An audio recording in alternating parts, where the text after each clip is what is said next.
कर दोस्तों, कैसे हैं आप लोग? हमें उम्मीद है कि आप बेहतर होंगे और अपनी पढ़ाई में ज़ोरों-शोरों से लगे होंगे। तो स्वागत है हमारे इस नए वीडियो में। दोस्त आज के इस वीडियो में हम बात करेंगे बिहार स्पेशल यानी कि टॉप 2000 जो प्रश्नों का हम संग्रह कंप्लीट करवा रहे हैं, उसी संग्रह का आज का जो वीडियो नंबर कितना है? 28 है। ठीक है ना? इससे पहले वाला जितना भी पार्ट है, उसको हम पूरे अपने चैनल पे प्लेलिस्ट के माध्यम से बना दिए हैं। आप आराम से जाके सारा का सारा वीडियो कंप्लीट कर सकते हैं। ठीक है ना दोस्त? एक और चीज़ बता देना चाहते हैं, बिहार के आप किसी भी एग्ज़ाम की तैयारी कर रहे हैं, ठीक है ना? वो कोई भी एग्ज़ाम हो सकता है, जैसे में बीपीएससी हो गया, बिहार एसआई हो गया या फिर बिहार एसएससी हो गया, बिहार सीजीएल हो गया, ठीक है ना? या फिर बिहार पुलिस हो गया।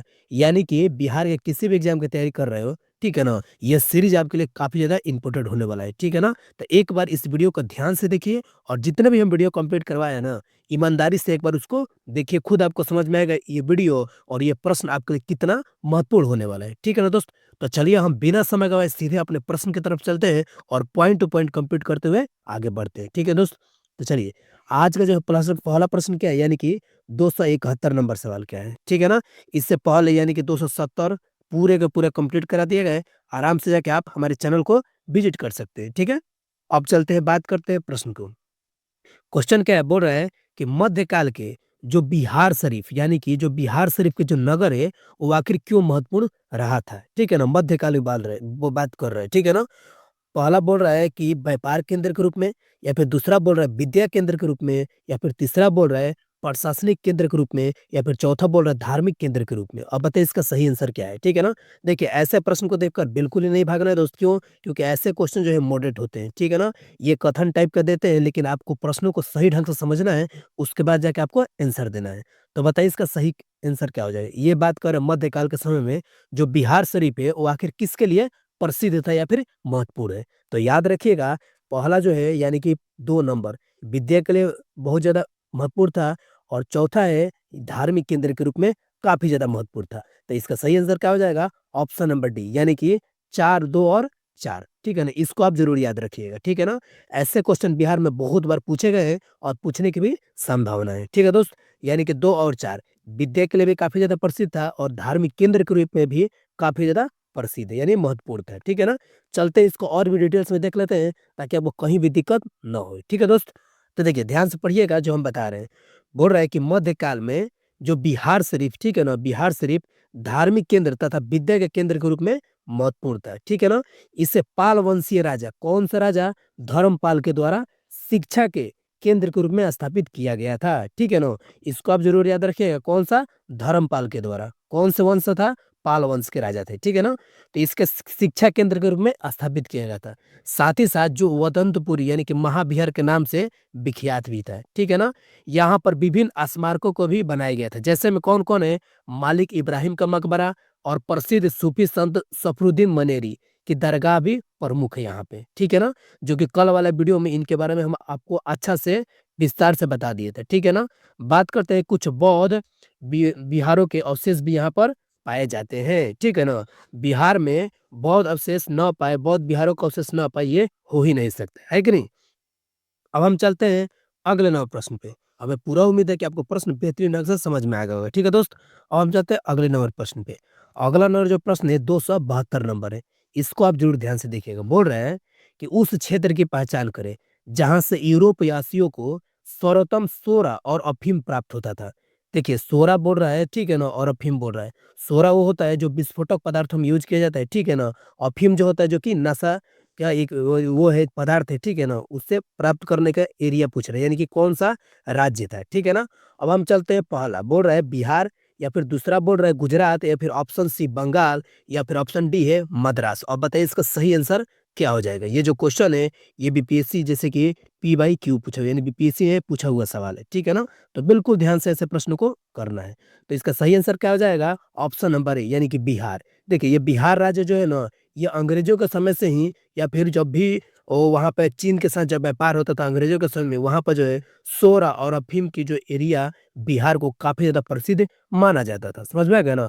चलिए इसको और भी एक्सप्लेनेशन तरीके से देख लेते हैं ताकि और समझ में आए। देखिए, यूरोपवासियों को सर्वोत्तम सोरा और अफ़ीम बिहार से प्राप्त होता था, ठीक है ना? जिसका वे चीन के साथ काफ़ी ज़्यादा व्यापार करते थे, ठीक है ना? तो इसको आप ज़रूर याद रखिएगा, यानी कि बिहार जो था अफीम और शोरा के लिए काफ़ी ज़्यादा महत्वपूर्ण केंद्र था। ठीक है ना दोस्त? अब हम चलते हैं अगले प्रश्न पे। बात करते हैं अगला प्रश्न जो कि कितना नंबर है 273 नंबर है। ध्यान से देखिएगा, बोल रहा है कि बिहार में पहली चीनी मिल स्थापित हुई थी। इस प्रश्न को बिल्कुल ध्यान से देखिए, क्यों? क्योंकि ऐसे प्रश्न 2 तरीके से आते हैं, हम आपको सारा बताएँगे। देखिए, बोल रहा है बिहार में चीनी मिल जो है स्थापित हुआ था। अब बताइए, बिहार में पहली चीनी मिल कहाँ पर स्थापित हुआ था?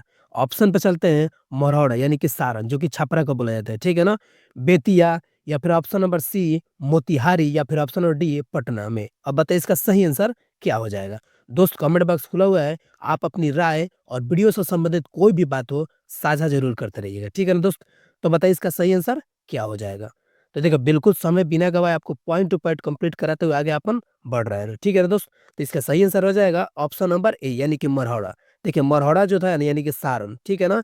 यहाँ पर जो है आपको सबसे पहले चीनी मिल स्थापित हुआ था, ठीक है ना? सारण यानी कि छपरा वाले की बात कर रहे हैं, ठीक है? अब हम चलते हैं इसको और भी डिटेल्स में देख लेते हैं ताकि आपको बेहतरीन ढंग से समझ में आए। देखिए, बोल रहा है ध्यान से देखिएगा, बिहार में बिहार में पहली बार अंग्रेजों के द्वारा, ठीक है ना? चीनी मिल यानी कि मरहौड़ा में वर्ष कब 1903 या फिर 4 में स्थापित की गई थी, ठीक है ना? बात करते हैं बिहार में चीनी मिल का पहला कारखाना जो है 1840 ईस्वी में डचों के द्वारा बेतिया में प्रारंभ किया गया था। देखिए बेतिया में 1840 में किसके द्वारा? डचों के द्वारा प्रारंभ किया गया था। कहाँ पर? बेतिया में। बेतिया कहाँ पर दोस्त? आप कमेंट बॉक्स में ज़रूर बताइए। क्यों? क्योंकि ये बिहार का जो हम आपको चीज़ें पढ़ा रहे हैं, तो ये बिहार में सारी चीज़ें अवेलेबल है, ठीक है ना? अब बताइए, बात करते हैं नेक्स्ट वाला, तो बिहार में जो है कुल कितने चीनी मिल है? तो 28 चीनी मिल है, जिसमें से 11 चीनी मिल चालू है, लेकिन मेरे को नहीं लगता है कि कोई भी चीनी मिल चालू है, ठीक है ना? अब बात करते हैं कि ये जो चीनी मिल है, ये कहाँ-कहाँ पर यानी कौन-कौन से जिला में? तो ये जिले कौन-कौन है? पश्चिमी चंपारण, गोपालगंज, सिवान और सारण। ये जो 4 जिले यहाँ पर ये मिलें काफ़ी ज़्यादा स्थापित है, ठीक है ना? देखिए इसमें मेनली आपको क्या रखना है, याद रखना है कि बिहार में जो पहली बार अंग्रेजों के द्वारा चीनी मिल मरहौड़ा में स्थापित किया गया था, कब किया गया था? 1903 से 1904 में स्थापित किया गया, ठीक है ना? अगर पूछे कि पहला जो चीनी मिल का कारखाना जो है डचों के द्वारा कहाँ पर लगाया गया था? तो बेतिया में लगाया गया था, लेकिन कब लगाया गया था? तो याद रखिएगा 1840 ईस्वी में लगाया गया था। इसको आपको ज़रूर याद रखना है, क्यों? क्योंकि ऐसे प्रश्न आपको बहुत बार बिहार के एग्ज़ामों में देखे गए हैं, ठीक है दोस्त? अब हम चलते हैं अगले प्रश्न पे। बिल्कुल ध्यान से सारी चीज़ें देखते हुए आगे बढ़ना है। अगला प्रश्न जो है 274 नंबर सवाल है, ठीक है ना दोस्त? बोल रहा है कि बिहार का जो है कुल भौगोलिक क्षेत्रफल यानी कि बिहार का जो टोटल क्षेत्रफल है वो आखिर कितना है, ठीक है ना? ये क्वेश्चन भी कंप्लीट करवाए हैं शॉर्ट्स के माध्यम से, लेकिन हम आपको इस बार फुल वीडियो के माध्यम से बता रहे हैं। देखिए, इसका जो क्षेत्रफल जब पूछेगा तो बताइए इसका सही आंसर क्या हो जाएगा, ठीक है ना? ऑप्शन पे चलते हैं, तो ऑप्शन है 94,163 किलोमीटर या फिर ऑप्शन बी है 85,000 किलोमीटर या फिर ऑप्शन सी है 95,565 किलोमीटर यानी वर्ग किलोमीटर या फिर ऑप्शन नंबर डी है 78,778 किलोमीटर। अब बताइए इसका सही आंसर क्या हो जाएगा, ठीक है ना दोस्त? क्योंकि हम आपको बहुत बार जो है ये क्वेश्चन कंप्लीट कराए हैं सॉल्यूशन के माध्यम से और आपको एक्सप्लेनेशन के माध्यम से भी बहुत बार क्वेश्चन कंप्लीट कराए हैं, ठीक है ना? तो देखिए इसका सही आंसर क्या हो जाएगा? ऑप्शन नंबर ए यानी कि 94,163 वर्ग किलोमीटर जो है बिहार का कुल भौगोलिक क्षेत्रफल है। इसको आप ज़रूर याद रखिएगा, ठीक है ना? चलते हैं इसको और भी डिटेल्स में देख लेते हैं ताकि आपको और भी चीज़ें समझ में आए। देखिए, वर्तमान में जो बिहार का क्षेत्रफल है कितना है? 94,163 वर्ग किलोमीटर है, ठीक है ना? बात करते हैं इसकी लंबाई की, लंबाई को ध्यान से देखिएगा, तो लंबाई जो है कहाँ से? उत्तर से दक्षिण की तरफ, उत्तर से दक्षिण तरफ कितनी लंबाई है? 345 किलोमीटर है, ठीक है ना? बात करते हैं इसकी चौड़ाई की, तो चौड़ाई है 483 किलोमीटर, कहाँ से? पूरब से पश्चिम की तरफ, ठीक है ना? जैसे हम आपको एक चीज़ बताते हैं, मैप के माध्यम से समझाते हैं ताकि आपको बेहतरीन ढंग से समझ में आ जाए। देखिए, ये जो बिहार का मैप हो गया, ठीक है ना? ये बिहार का मैप है। इसको जो है मानते हैं कि आपको पूछ रहा है कि लंबाई जो है उत्तर यानी कि उत्तर से दक्षिण की तरफ पूछ रहा है, ठीक है ना? और चौड़ाई जो पूछ रहा है पूरब से पश्चिम की तरफ। तो ये वाला जो एरिया है ना, ये पूरब वाला एरिया है। ये वाला जो एरिया है, ये पूरब वाला एरिया है, ठीक है ना? और ये वाला जो है पश्चिम वाला एरिया है, ठीक है ना? तो देखिए ये जो दूरी है ना, ये वाली दूरी, ये कितना है?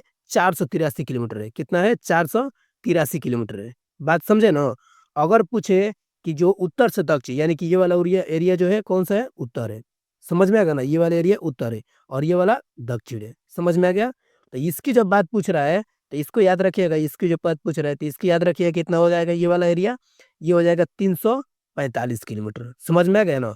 अब इसको याद कैसे रखिएगा तो ध्यान से समझिए। देखिए, ये जो 3 है ना 3 ये कैसा दिख रहा है? ऊ के जैसा दिख रहा है। ऊ के जैसा दिख रहा है ना ये वाला ऊ, ठीक है ना? तो 3 जो है ऊ के जैसा दिख रहा है, तो ऊ मतलब 3। तो देखिए 3 जो है ऊ के जैसा दिख रहा है तो उत्तर इसको ले लीजिएगा, ठीक है ना? तो जो उत्तर से दक्षिण है वो कितना हो जाएगा? 345 किलोमीटर। ये ट्रिक के माध्यम से याद रखिएगा और एक याद हो जाएगा तो दूसरा ऑटोमेटिक आपको ध्यान में आ जाएगा, ठीक है ना? तो 345 किलोमीटर जो है वो उत्तर से दक्षिण की तरफ है, ठीक है ना? अब हम चलते हैं अगले नंबर प्रश्न पे। हमें उम्मीद है कि आपको बेहतरीन ढंग से समझ में आ गया होगा, ठीक है ना? अब हम चलते हैं अगले नंबर प्रश्न पे। अगला जो प्रश्न है 275 नंबर सवाल है। बोल रहा है कि निम्नलिखित नदियों में से कौन जो है बिहार में गंगा में मिलती है? गंगा की बात कर रहे हैं, ठीक है ना? पहला है गंडक, दूसरा है सोन नदी, तीसरा है घाघरा नदी और चौथा है पुनपुन नदी। अब बताइए इसका सही आंसर क्या हो जाएगा? क्यों? क्योंकि ये जो नदियाँ है वो सीधे जाके गंगा में मिलती है, इसी की बातें कर रहा है। तो इसका सही आंसर क्या हो जाएगा? तो इसका सही आंसर हो जाएगा ऑप्शन नंबर बी। अब बी कैसे होगा? तो देखिए, ये जो है आपको यानी कि ये पहला जो है यानी कि गंडक जो नदी है, ये जो है आपको गंगा में जाके मिलती है, ठीक है ना? बात करते हैं सोन नदी, ये भी जो आपको गंगा में जाके मिलती है। और बात करें अंतिम वाले यानी कि चौथा जो है पुनपुन नदी, ये भी जो है आपको सीधे गंगा में मिलती है। अब कैसे मिलती है? तो पहले आप तो ये ध्यान रख दे दिए कि 3 नदियाँ हैं, गंडक, सोन और ये पुनपुन, यानी कि ऑप्शन और बी हमारा सही आंसर हो जाएगा, ठीक है ना? इसको आप ज़रूर याद रखिएगा। अब हम चलिए देख लेते हैं कहाँ से कौन-सी नदियाँ मिलती है। एक्सप्लेनेशन के तरीके से आप देख लेते हैं, ज़्यादा बेहतरीन तरीके से समझ में आ जाएगा। देखिए, ये जो गंडक नदी है ना, गंडक नदी ये कहाँ से निकलती है? नेपाल से निकलकर सोनपुर यानी कि बिहार के यानी कि सोनपुर के निकट गंगा में मिलती है, ठीक है ना? तो गंडक कंप्लीट हो गया। अब बात करते हैं सोन नदी। देखिए, ये जो सोन नदी है ना, ये पटना के निकट गंगा में मिलती है। ये जस्ट पटना के निकट जो है ये सोन नदी मिलती है। यह बिहार में ना गंगा के सबसे बड़ी सहायक नदी है। कौन? सोन नदी, ठीक है ना? बात करें जबकि पुनपुन नदी की, तो जो पुनपुन नदी है ना, ये फतुहा के निकट जो है गंगा में मिलती है, ठीक है ना? तो तीनों को तीनों नदी आपको बता दिए कौन कहाँ पे मिलती है। तो इसको आप ज़रूर ध्यान से पढ़ लीजिएगा और बार-बार बोलते हैं आपको कि टेलीग्राम से आप जुड़ जाइए। क्यों?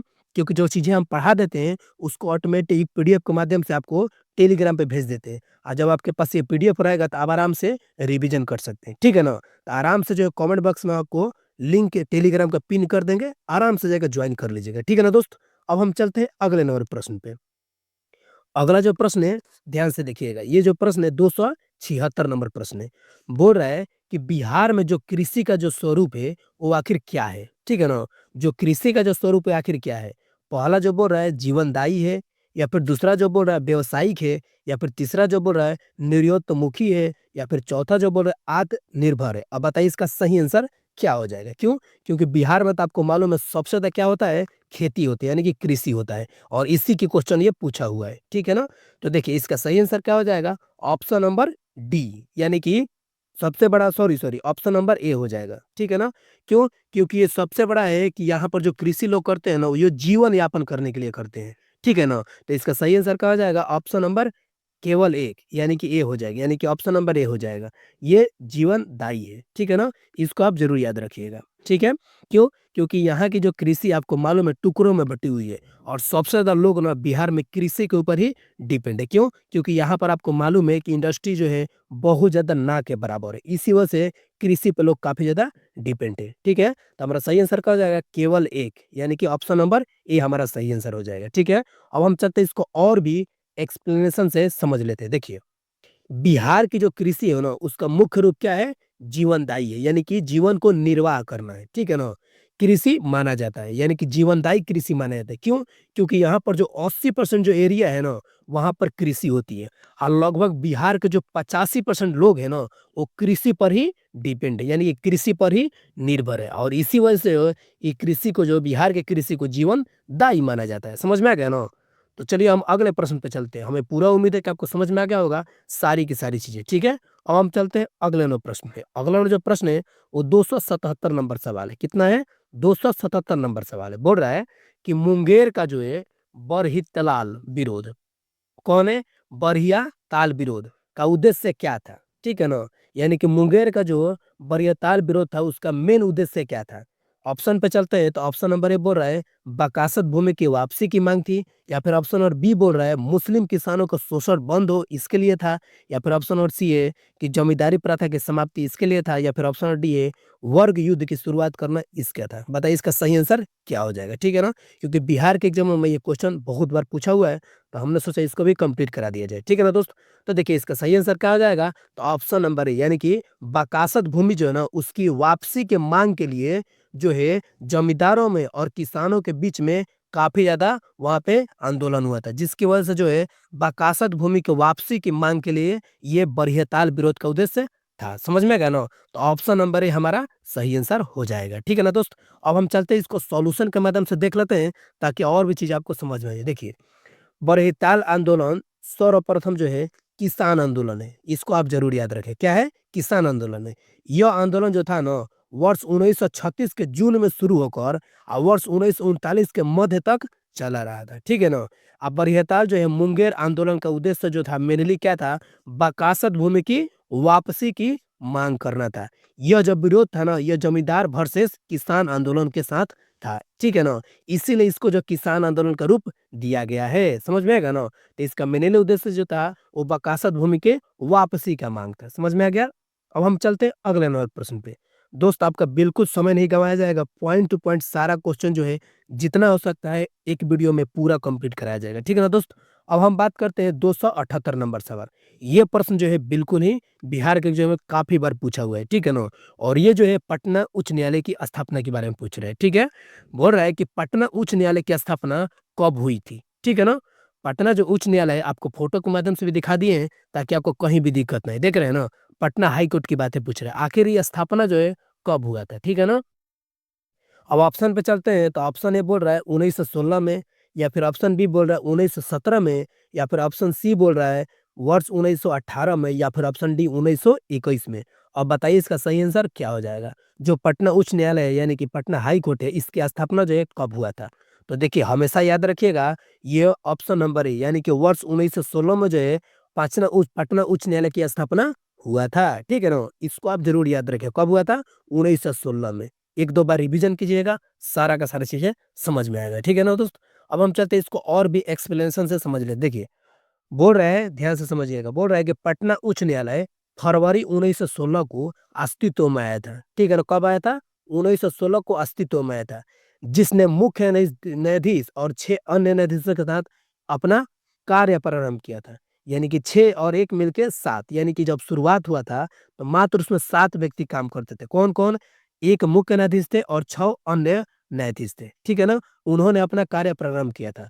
अब बात करते हैं वर्ष 1937 में जो है उड़ीसा पृथक होने के बाद भी वर्ष 1948 तक देखिए जब बिहार बिहार से जो उड़ीसा जो अलग हो गया था कब हुआ था? 1936 में हुआ था, ठीक है ना? 36-37 मान लीजिए, ठीक है ना?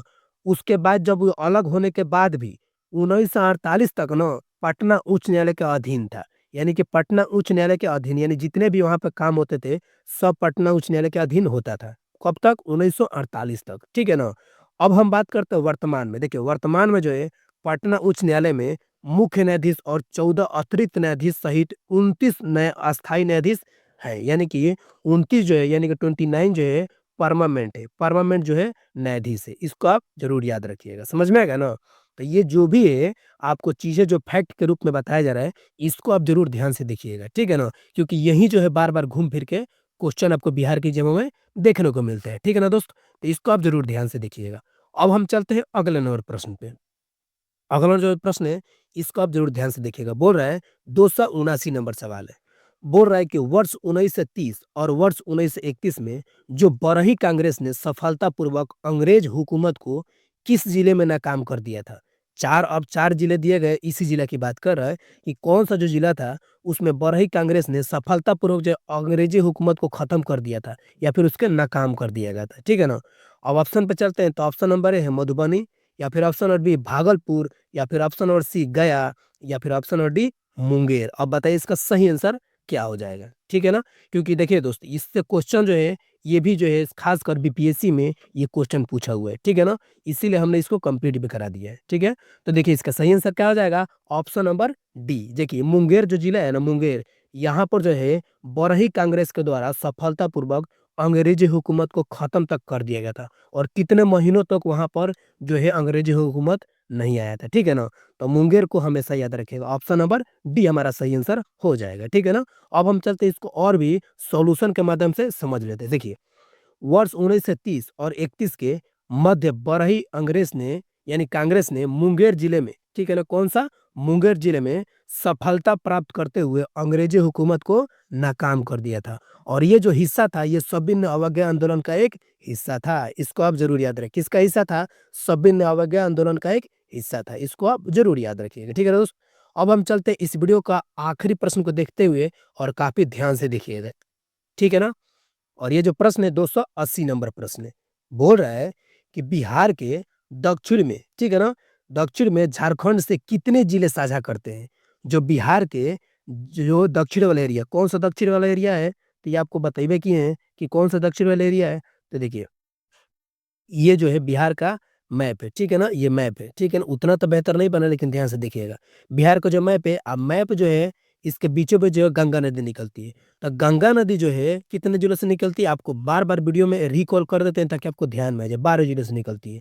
और जैसे ही इसके दक्षिण की तरफ जाइएगा, ठीक है ना? ये दक्षिण वाला एरिया हो गया, ठीक है ना? जिस तरफ एरो बनाए हैं। तो यहाँ पर जो है ये वाला जो एरिया है, ये वाला एरिया, ये झारखंड से सटा हुआ एरिया और यहाँ पर जो है कितने जिले से साझा करता है झारखंड, सॉरी बिहार, ठीक है ना? तो याद रखिएगा, ऑप्शन नंबर है 7 या फिर ऑप्शन नंबर बी है 8 या फिर ऑप्शन नंबर सी है 9 और ये ऑप्शन नंबर डी है 10। इसको तो आपको बिल्कुल नहीं बताना चाहिए दोस्त, ठीक है ना? हम आपको 1-2 सेकंड के लिए समय देते हैं, आराम से बताइए कि ये झारखंड वाला जो एरिया है इसमें बिहार के कितने जिले साझा करते हैं, कितने जिले टच करते हैं, ठीक है ना? कमेंट बॉक्स खुला हुआ है, आप आराम से बताते रहिएगा, ठीक है ना दोस्त? तो देखिए इसका सही आंसर क्या हो जाएगा? ऑप्शन नंबर बी यानी कि 8 जिले। देखिए ये 8 जिले जो है ना, 8 जिले, ये जो बिहार के जो झारखंड वाला एरिया है, बिहार के 8 जिले झारखंड से साझा करते हैं। इसको आप ज़रूर याद रखिएगा, ठीक है ना दोस्त? अब हम चलते हैं इसको और भी एक्सप्लेनेशन के मदद से समझ लेते हैं। देखिए, झारखंड के साथ जो है 8 जिला आपको बताएँ ही 8 जिले साझा करते हैं। जैसे में कौन-कौन सा जिला है? रोहतास हो गया, औरंगाबाद हो गया, गया हो गया, नवादा हो गया, जमुई हो गया, बांका हो गया, भागलपुर, कटिहार। देखिए कौन-सा है आपको बता ही देते हैं। समझ जाइए, ठीक है ना? देखिए ये जो है आपको बता ही दिए कि ये दक्षिण वाला जो एरिया है यहाँ पर कौन-कौन सा है? यहाँ पर जो ये वाला एरिया है, यहाँ पर आ जाएगा रोहतास, उसके बाद औरंगाबाद, गया, नवादा, जमुई, बांका, भागलपुर, कटिहार, ठीक है ना?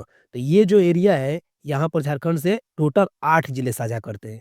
बात करें कि पूर्व में कौन-सा, पूर्व में जो है आपको कितने जिले साझा करते हैं? तो याद रखिएगा पश्चिम बंगाल से 3 जिले साझा करते हैं। कौन-कौन? पूर्णिया हो जाएगा, ठीक है ना? पूर्णिया हो जाएगा, ठीक है, पूर्णिया हो जाएगा, उसके बाद से यहाँ पर पहले किशनगंज हो जाएगा, पूर्णिया हो जाएगा और कटिहार हो जाएगा। यहाँ से 3 जिले साझा करते हैं। नेपाल से 7 जिले साझा करते हैं और बात करें उत्तर प्रदेश से यानी कि यूपी से, तो इसको भी याद रखिएगा 8 जिले साझा करते हैं। यानी कि नेपाल से 7, बंगाल से 3, ठीक है ना? 3 और झारखंड से 8 और यूपी से 8, यानी कि इतने जिले जो है साझा करते हैं हर स्टेट से। इसको आप ज़रूर याद रखिएगा, ठीक है ना?